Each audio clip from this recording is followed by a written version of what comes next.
स्वागत है आपका एक्सजे एजुकेशन हिंदी में।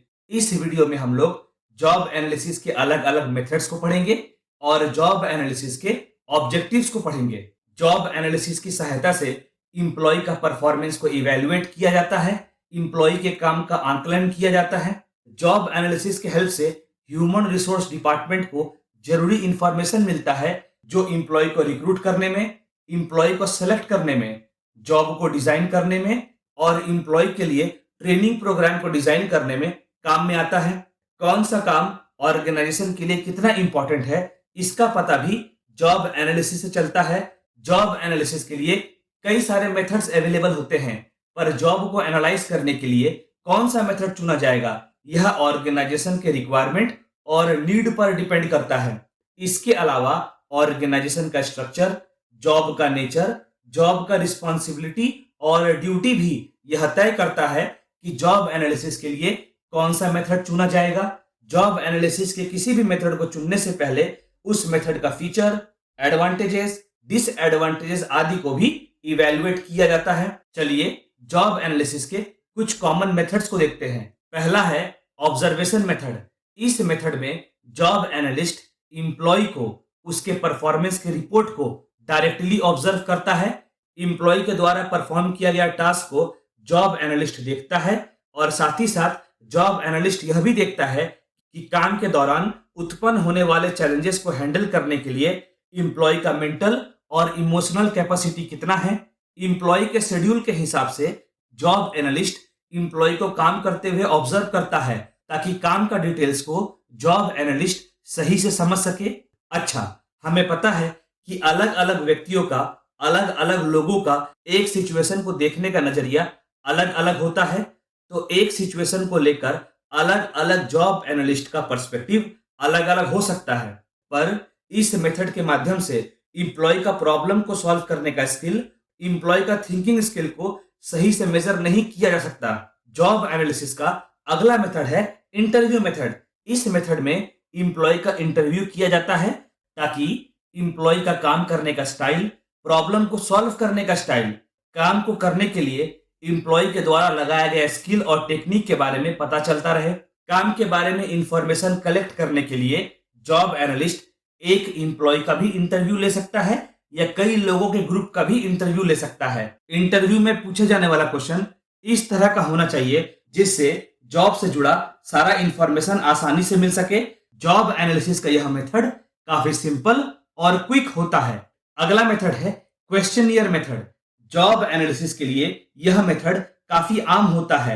इस मेथड में इंप्लॉय को पहले से तैयार किया गया सेट ऑफ क्वेश्चंस दिया जाता है और उन्हें प्रश्नों के उत्तर देने के लिए बोला जाता है, क्वेश्चंस के आंसर देने के लिए बोला जाता है। क्वेश्चंस बनाते समय इस बात का ध्यान रखना होता है कि क्वेश्चंस सभी लेवल ऑफ इंप्लॉयज के लिए बनाया जाना चाहिए और क्वेश्चंस किसी भी खास व्यक्ति से प्रभावित नहीं होना चाहिए। क्वेश्चंस को इस तरह से फ्रेम किया जाना चाहिए ताकि काम से जुड़ा सारा टॉपिक आसानी से कवर हो जाए और काम से जुड़े सभी पहलू के बारे में जानकारी आसानी से मिल जाए। अगला मेथड है जॉब डायरीज।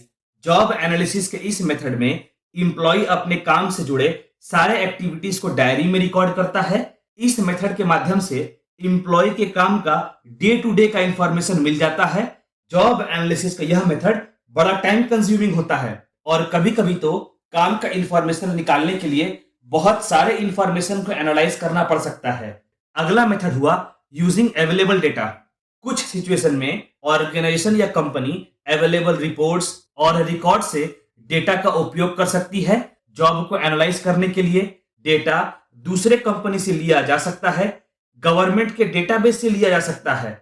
डेटा को यूज करने से पहले उसका जांच करना जरूरी हो जाता है ताकि यह पता चल सके कि डेटा काम से जुड़ा हुआ है कि नहीं और डेटा में किसी प्रकार का कोई एरर है भी कि नहीं। अच्छा, अब तक हम लोगों ने जितने भी जॉब एनालिसिस के मेथड को समझा, इसके अलावा भी कुछ और मेथड्स होते हैं जॉब एनालिसिस के, जैसे जॉब एलिमेंट मेथड। इस मेथड में काम को परफॉर्म करने के लिए नॉलेज, स्किल, एबिलिटीज आदि पर फोकस किया जाता है। इस मेथड के माध्यम से काम को परफॉर्म करने के लिए इंप्लॉय या वर्कर के एलिजिबिलिटी को पहचाना जाता है। यह मेथड मेनली इंडस्ट्री से जुड़ा काम या अनस्किल्ड जॉब पर फोकस करता है। अगला मेथड है क्रिटिकल इंसिडेंट टेक्निक। इस मेथड के माध्यम से ऑब्जर्वर ह्यूमंस के क्रिटिकल बिहेवियर को ऑब्जर्व करता है और काम में लगाए गए स्किल को भी ऑब्जर्व करता है। इस मेथड के हेल्प से काम को परफॉर्म करने के लिए जरूरी क्षमता, नॉलेज, स्किल यानी कौशल और बाकी विशेषताओं को जाना जा सकता है। और जॉब को परफॉर्म करने के लिए कौन कौन सा टास्क परफॉर्म करना होता है उन्हें भी जाना जा सकता है। ऑब्जर्वर यह इंश्योर करता है कि इंप्लॉय के पास जॉब को परफॉर्म करने के लिए जरूरी फिजिकल और मेंटल कैपेसिटी होनी चाहिए। अगला मेथड है फंक्शनल जॉब एनालिसिस। यह मेथड 7 स्केल से मिलकर बना है और जॉब से जुड़ा 7 एरिया पर फोकस करता है, जैसे things, date, workers, instruction, reasoning, people, math, language. Reasoning और लैंग्वेज स्किल से इंप्लॉय के इंटेलेक्चुअल कैपेसिटी, बौद्धिक क्षमता का इवैल्यूएशन किया जाता है और यह देखा जाता है कि काम को परफॉर्म करने के लिए इंप्लॉय के पास जरूरी इंटेलेक्चुअल कैपेसिटी है भी कि नहीं। दूसरी तरफ डेटा और इंस्ट्रक्शन इंप्लॉय के काम को परफॉर्म करने के लिए अवेलेबल रिसोर्सेज पर फोकस करता है। इस मेथड में यह एग्जामिन किया जाता है कि किसी जॉब या स्पेसिफिक पोस्ट के लिए इंप्लॉय के पास जरूरी एबिलिटी और जरूरी क्वालिटी है भी कि नहीं। चलिए आगे बढ़ते हैं और जॉब एनालिसिस के ऑब्जेक्टिव्स को देखते हैं। पहला है recruiting and selecting staff.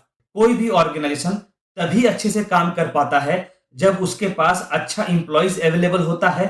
Job analysis की सहायता से इंप्लॉय के रिक्रूटमेंट और सिलेक्शन से जुड़े जरूरी इंफॉर्मेशन इकट्ठा किया जाता है ताकि सही समय पर ऑर्गेनाइजेशन के पास एप्रोप्रिएट नंबर में इंप्लॉयज अवेलेबल रह सके।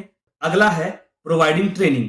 ट्रेनिंग की सहायता से इंप्लॉयज का काम से जुड़ा नॉलेज और स्किल को बढ़ाया जा सकता है, जिससे इंप्लॉयज का प्रोडक्टिविटी भी बढ़ता है। अब इंप्लॉयज को कैसे ट्रेनिंग प्रोवाइड करना है, ट्रेनिंग प्रोग्राम का स्ट्रक्चर क्या होगा, इन सब पर डिसीजन जॉब एनालिसिस से मिले इंफॉर्मेशन के आधार पर लिया जाता है। अगला है डिटर्मिनेशन ऑफ रेम्यूनरेशन। किसी भी इंप्लॉय और वर्कर के लिए सैलरी और वेजेस एक बहुत इंपॉर्टेंट एस्पेक्ट होता है। अब रेम्यूनरेशन को फिक्स करने के लिए जॉब को एनालाइज किया जाता है और यह पता किया जाता है कि किसी जॉब के लिए कितना रेम्यूनरेशन होना जरूरी है। अगला है वर्क एनवायरनमेंट। इंप्लॉय को काम से जुड़ा अलग अलग प्रकार का रिसोर्सेज अवेलेबल कराना होता है ताकि इंप्लॉय सभी काम को अच्छे से परफॉर्म कर सके। जॉब एनालिसिस करके यह पता लगाया जाता है कि इंप्लॉय को कौन कौन सा रिसोर्सेज अवेलेबल कराया जाना चाहिए ताकि काम प्रॉपरली पूरा हो सके। अगला है सेफ्टी ऑफ द एम्प्लॉय। किसी भी ऑर्गेनाइजेशन में एम्प्लॉय का सेफ्टी बहुत इंपॉर्टेंट होता है। अब एम्प्लॉय के लिए कौन कौन से सेफ्टी मेजर्स को अडॉप्ट करना चाहिए, काम के दौरान कौन कौन सा सेफ्टी मेजर एम्प्लॉय के लिए जरूरी होता है और ऑर्गेनाइजेशन एम्प्लॉय को कैसे सेफ्टी प्रोवाइड कर सकता है, इन सब के बारे में जानकारी पाने के लिए जॉब का एनालिसिस जरूरी होता है।